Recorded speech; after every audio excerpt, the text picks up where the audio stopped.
എന്തെങ്കിലും ഉണ്ടെങ്കിൽ ഞാൻ മുഖത്ത് നോക്കി പറയും. അതിന് പരിഭവിച്ചിട്ടൊന്നും കാര്യമില്ല. എനിക്ക് കള്ളം പറയാനോ അല്ലെങ്കിൽ സുഖിപ്പിച്ച് പറയാനോ അങ്ങനെയൊന്നും അറിയില്ല. ഇങ്ങനെ നിങ്ങൾ എപ്പോഴെങ്കിലും പറഞ്ഞിട്ടുണ്ടോ? അല്ലെങ്കിൽ വേറെ ആരെങ്കിലും പറയുന്നത് നിങ്ങൾ കേട്ടിട്ടുണ്ടോ? സത്യസന്ധമായിട്ട് കാര്യങ്ങൾ തുറന്നു പറയുന്നത് വളരെ നല്ലതാണ്. അത് അങ്ങനെ തന്നെ ആവുകയും വേണം. പക്ഷെ നമ്മൾ പറയുന്നത് എന്തുദ്ദേശത്തോടു കൂടിയാണ് എന്നുള്ളതാണ് ഇവിടെ പ്രധാനം. അതായത് നമ്മൾ പറഞ്ഞത് കേട്ട ആളെ സത്യം ബോധ്യപ്പെടുത്തുന്നതിനാണോ അതോ അയാളെ സങ്കടപ്പെടുത്തുന്നതിന് വേണ്ടിയിട്ടാണോ നമ്മൾ പറഞ്ഞത്? Here is the difference between honest and rude. ഇത് നമ്മുടെ വൈകാരിക നിയന്ത്രണം, അതായത് ഇമോഷണൽ റെഗുലേഷൻ, എംപതി ഒക്കെ ആയിട്ട് കണക്റ്റഡ് ആണ്.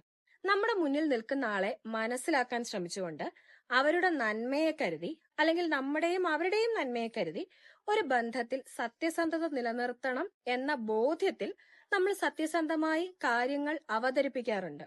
ഇവിടെ നമ്മുടെ ലക്ഷ്യം എന്ന് പറയുന്നത് കാര്യങ്ങൾ പ്രോപ്പർ ആയിട്ട് മറ്റേയാൾക്ക് കൺവേ ആകണം എന്നുള്ളതാണ്. എന്നാൽ ചില സമയത്ത് നമ്മുടെ ഫ്രസ്ട്രേഷൻ തീർക്കാൻ അല്ലെങ്കിൽ ദേഷ്യം തീർക്കാൻ വേണ്ടിയിട്ട് നമ്മൾ ചില കാര്യങ്ങൾ പറയാറുണ്ട്. പറയുന്നവ സത്യമായിരിക്കാം, പക്ഷെ പറയുന്ന രീതി വളരെ പരുഷമായിരിക്കും. അപ്പുറത്ത് നിൽക്കുന്ന വ്യക്തിയെ വേദനിപ്പിക്കണം, അടിച്ചമർത്തണം എന്ന ഉദ്ദേശത്തിൽ തന്നെയായിരിക്കും ഇത് പലപ്പോഴും നമ്മൾ പറയുക. അതായത് സ്വന്തം ഈഗോയെ തൃപ്തിപ്പെടുത്താൻ വേണ്ടി മാത്രം ചെയ്യുന്ന ഒരു കാര്യം. ഞാൻ ഉള്ളതുള്ളതുപോലെ പറയും എന്നൊരു മുൻകൂറോടുകൂടി മറ്റൊരാളുടെ ഇമോഷനെ മുറിപ്പെടുത്തുന്ന രീതിയാണിത്. നിങ്ങൾ ചുറ്റുമുള്ളവരോട് ഓണസ്റ്റ് ആണോ അതോ റൂഡാണോ? സ്വയം ഒന്ന് പരിശോധിച്ചു നോക്കൂ. Thank you.